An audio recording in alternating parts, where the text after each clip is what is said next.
Okay,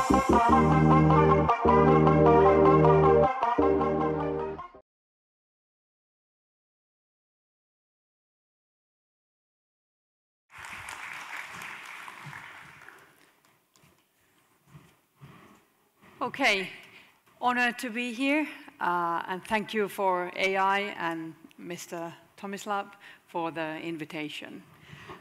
It's really difficult to go after John and after Stephen, as we are tiny organization from Finland, but we are international. So today I'm bringing the voices and wisdom from Croatian survivors and countries around this area. So I have a lot of slides, so I probably need to go quite fast, but I try to speak so that the translator, thank you, wherever you are keeping up. And everyone who is a survivor sitting here, I just want to say I'm sorry what you went through. So Protect Children was a 50-year crisis, mine. I didn't divorce, I didn't buy a motorcycle, I established the NGO, so we are quite young, but I had some great interventions in my head, and my mission is to end sexual violence against children, and it's a big mission, but I'm working every day to do that. And I was blessed to have a very good team. So our work is, we can say, like three different things. We produce a lot of materials for parents, teachers, children, and it's based on Project Arachnid work. Our organization has gone through 2 million images of child sexual abuse material last 4 years. That's how efficient the system is that they have built. I'm doing that as well. I want to keep my hand in the groundwork. I also treat victims of those cases that John was sharing, very harmful online child sexual abuse. I'm treating adolescents, and my colleague is treating younger children. We also have Our Voice group, which is parents whose children have been sexually abused, intrafamiliar, extrafamiliar, and online cases. I cannot go deep on every level of what we do a lot to be such a small organization. We are well known about our offender-based prevention, which hasn't been talked here, and it's difficult, and we are leading the world right now, as we have been collecting responses from active online offenders who are not convicted, who are not in jail. They are out there every day contacting, abusing, and sexually exploiting our children. So over 50,000 within 21 languages. So it's a huge data. I'm sure sharing the tips of that data, but please go to our webpage to know more about the offenders. Because if we just keep on acting when the crime has actually happened, we are too late. We want to do something before the actual crimes happen, and that is, we need to know more about the offenders. We need to know about their tactics, their thoughts, their behavior, whatever they do, we need to know to prevent crimes. We established a very low threshold self-help program for people who are viewing child sexual abuse material, and there has been over 100,000 visits to our webpage. Key findings, very shortly. What are the main findings from active online offenders? Unfortunately, through technology, we have this problem that violent sexual material and child sexual abuse our children are exposed to that. 70% of people who are now answering our surveys have said, I was a child when that happened. 40% were under 13. The number that 40% of them say that they will contact a child after viewing, so that's why John's, Stephen's, Tomislav's work is absolutely important. We need to make the content down. We are protecting children when we do that, because then the offender is not contacting children after viewing. If it's it's difficult to view the images. There is hope. Some of these people want help. Well, we don't know, are they telling the truth or are they lying? But still there is some hope. And unfortunately, as John was saying, and Stephen, people are moving to end-to-end services. So please, every parent in this room, read our latest research on the tech platforms, because we asked the offenders which platform you use. And even our survey was done through dark web. They are using social media platforms, end-to-end encrypted services, adult porn sites, all different kinds of platforms in the open web. So it's not the dark web problem. Just a tiny bit of data from our research. It's not looking good. How many of you are using Facebook, Instagram, Twitter, or now X, TikTok? And they contact children through the end-to-end encrypted services, like the normal, like the WhatsApp. Whose children are using WhatsApp? So not naming and shaming, these are the things that the offenders are saying to us within 21 languages. So we wanted to know more about facilitators. Are there something like that makes the offender to offend more easily? So we found these key findings. And unfortunately, anonymity is one that it doesn't make us really nice, like we heard from the panel. And after the panel, I was kind of thinking like, ooh, my presentation will be not very nice before lunch, so I'm sorry about that. But still, there are things that will be a little bit barrier to offend, and I think we need to focus on that. And we have unfortunately found the link of massive or extensive use of adult porn, and then moving to the child sexual abuse material use. And that's a kind of desensitization that young, usually males, are exposed to. So we need more regulation, we need more legislation, we need more preventive measures so that we can prevent this public health crisis. One of our work is to treat, or try to treat, those people who are viewing child sexual abuse material. That's a difficult part of my work, as I have been working in the field for 30 years and mostly with survivors and victims. But I always think that offender is somebody's brother, somebody's uncle, somebody's father, stepfather, or somebody's quite often in a close circle. So that's why I can do that job, even that's hard. We are publishing new research result on Project Bridge. I'm not going deeply into that project, but we are trying to find interventions for low and medium risk offenders and high risk offenders. Unfortunately, my personal opinion is that those who are coming to treatment, they are the most high risk ones, which are really difficult to treat, especially online. But this is the first time I'm now bringing the voices of Croatian survivors and victims, as we are collecting now data from survivors all over the world. And happy to say, I think today we went over 22,000, but I'm not sure, but we are so close. So here you can see the languages we are collecting data, and happy if you share the link to any of your close ones, because we never know who is a survivor, because the disclosing times are so long. So these are the questions or the themes we were asking, and it's a long survey, and somebody might say, like, is it triggering for the survivors? Is it causing harm that they need to remember their childhood sexual abuse? But we have heard from survivors globally, all over the world, that asking straight questions about their sexual abuse has been empowering, has been first time they are really heard, have been very important that we amplify their voices and their wisdom. And I cannot do any preventive work if I don't listen to survivors, because they know what would be so important for them to prevent these crimes. So this is the one quote from one of our respondents, and we have many of these. So sometimes as professionals, we try to protect victims and survivors, and somehow we make the decisions for them.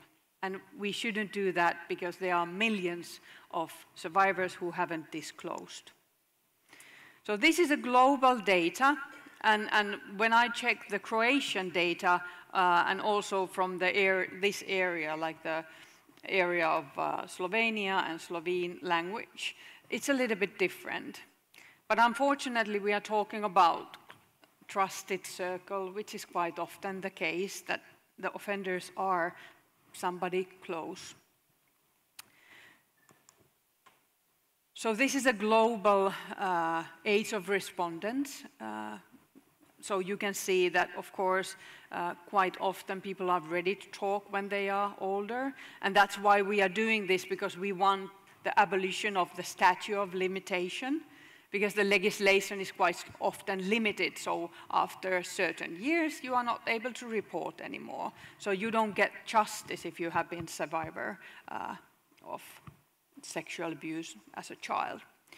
Also, we have most of our respondents are female, so that's why this data is a little bit biased. But we have a great number of male survivors, 1,300 and plus, and it's growing.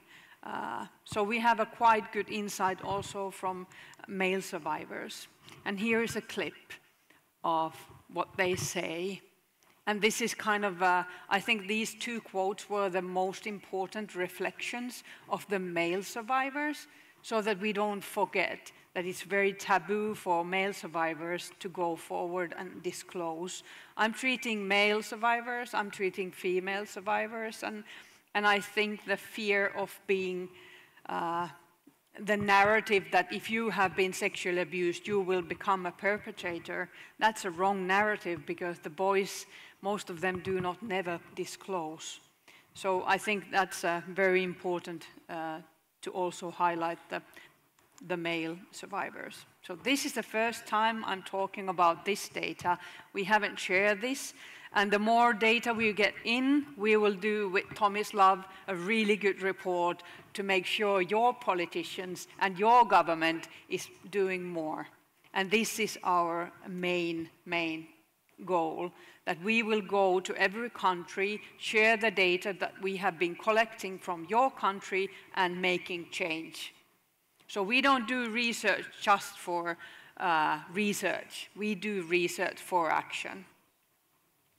So here we ask the best of your knowledge, how old you were. So I know that we are talking a lot about teenagers, but unfortunately child sexual abuse is a problem that the victims are very young. I checked the Croatian respondents. So in Croatia, the data was a little bit different. There were more who responded that I was a victim to 7 to 12.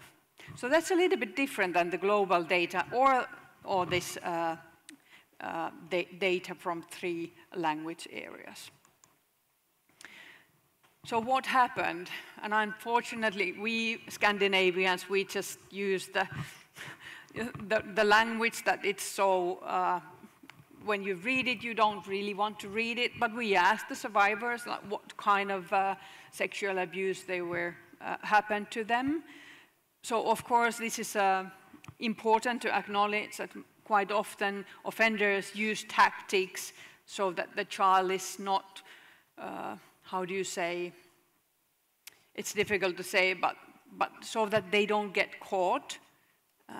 So they make sure that probably the shame is there, the child doesn't understand, it's sexual violence, it might be games, it might be touching, and that's why we don't talk about good touch or bad touch, because the child doesn't understand, because physical reaction might feel good, but it's bad. So we talk about different kind of terms and definitions.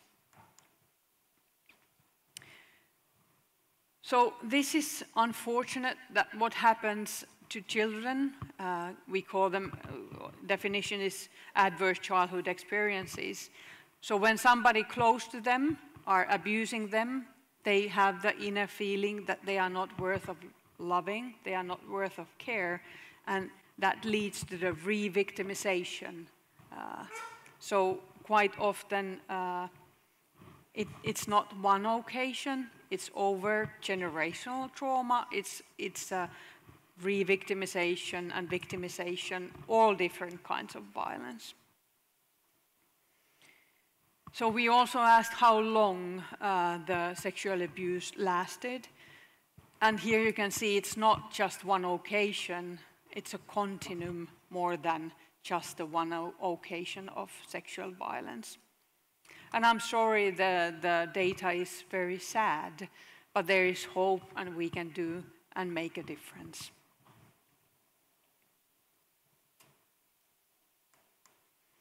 We also ask about the perpetrators.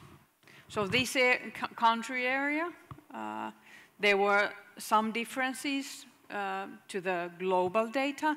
And when I checked the Croatian respondents, there were unfortunately, and this is something you really need to think, there were more victims answering our survey and survivors who said that the one who did sexual violence against me was under 18.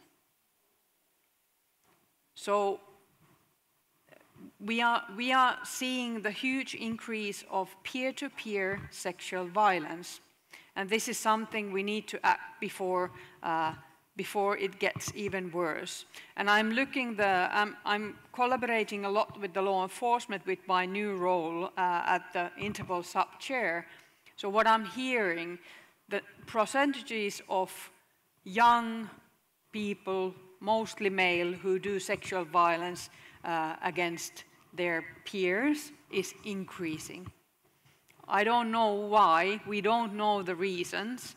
There are some reasons in our survey because many of the respondents who responded as an offender were 18 to 28. So there's a need for regulation. And the disclosure time. Again, here you can see the respondents from this area. But when I checked the Croatian respondents, I was so happy. The Croatian survivors said that the percentages who said, like, I disclosed immediately. So they kind of felt power, they were disclosing. But unfortunately, when we go to the data that what happened after that disclosure, it's really sad, and actually not many of the disclosure led to anything else. Not support, not to any law enforcement involvement or anything. And again, here you can see the disclosure is quite often done to the safe parent, and nothing happens. There are many reasons why. Also, sexual violence is a shame for the family in a way. So sometimes just the safe parent closes eyes and ears and do not respond or do not believe. So we need to believe children when they tell they are sexually abused. And also a friend. We have our national data from investigations with the law enforcement. Children are telling their friends, and that's why we have created the My Friend 2 webpage. Why they didn't disclose, we asked. The shame is there, and we need to start to feel comfortable of talking this subject. We need to break the silence. Because if we are silent and kind of we are sending a message that this is too difficult subject to be talked about, this is so much shame that I don't want to talk about it, I don't even want to hear about it. So what is the message we are sending for victims and survivors? We need to send a message that we can talk about this, we can deal about this, there is support available, there is healing, there is help. And your life is not destroyed because this one occasion. So this is the message we need to send. And the symptoms, we were asking like very detailed what kind of symptoms they have. And unfortunately, I must say that when we are comparing the technology-facilitated crimes and contact crimes, the long-term consequences are more severe to the online sexual violence.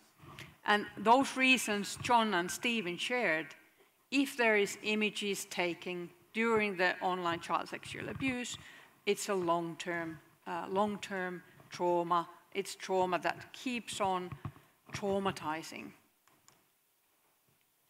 And this is our first report, and I'm happy to go forward with Tomislav to make a report to Croatia and to make sure the politicians will listen. And again, highlighting that there is a need for survivors to be able to tell. So these are the kind of key findings, and I went really fast forward, but I'm happy to go back, and if somebody wants to ask any questions, I'm happy to answer.